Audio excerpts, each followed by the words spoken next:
Zombifaction from Popspectrum.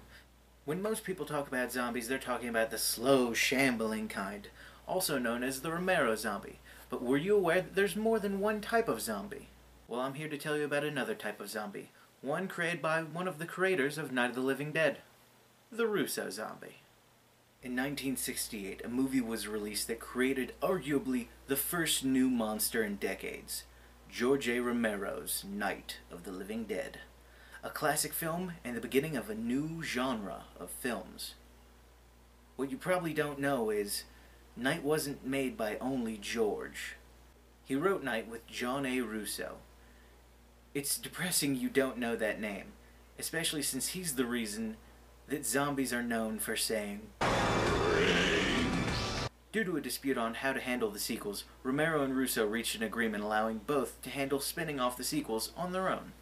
Romero was granted the use of the Dead series, and Russo was given the title of The Living Dead. And now you know why the Romero films that followed didn't use the Living Dead moniker.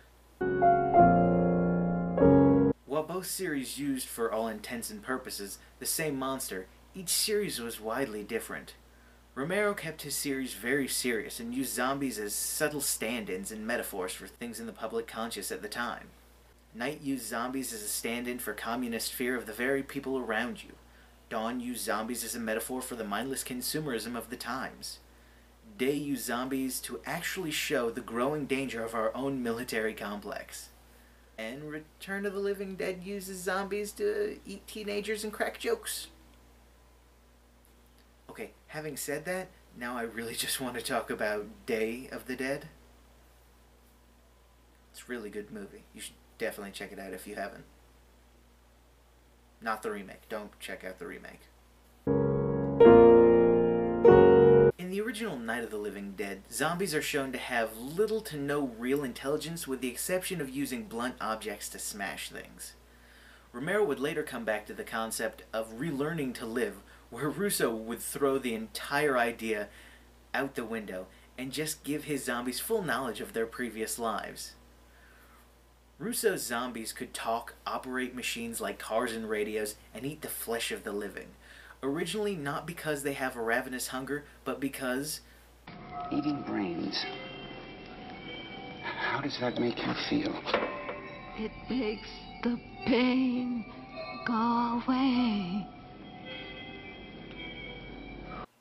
Later iterations would return to the idea of the zombies eating the living to satiate their hunger for a time. They could also make jokes and later control their own hunger and empathize with the living, showing such qualities as love and friendship. The most notable difference between the Romero zombies and the Russo zombies, simply put, is conscious thought. While the Romero zombies reanimated from the recently dead, they seem to act like ghosts in the machines of their own broken bodies, slowly going back to what they knew in a general sense. Russo zombies reanimated the long dead, raising them from their graves, knowing full well what they are and what they're doing. A little dark. Some of them embraced what they became, and some of them put themselves out of their own misery before they could do any damage. Tina, it was wrong for you to lock me up. I had to hurt myself to get out.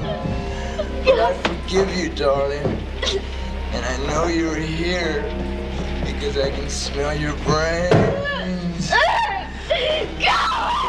I'm coming up, Tina. I'd also be a bit remiss if I didn't mention that The Living Dead tends to ignore some of the more realistic interactions of body chemistry, allowing zombies to move with little to no connection to their bodies. In a general sense, it's really sad that most people think of The Living Dead as a cheap knockoff or a lesser version of Romero's Dead series. But such is life.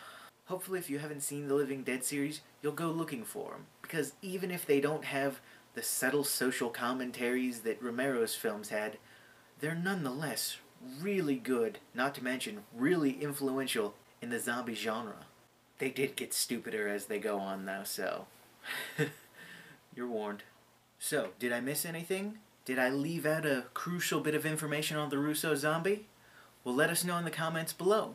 And also, have you ever seen any of the Return of the Living Dead series? Let us know down below in the comments. We'd love to hear what you have to say. More brains. Be sure to like, favorite, and comment on this video, as well as subscribe to Popspectrum. Thank you for watching!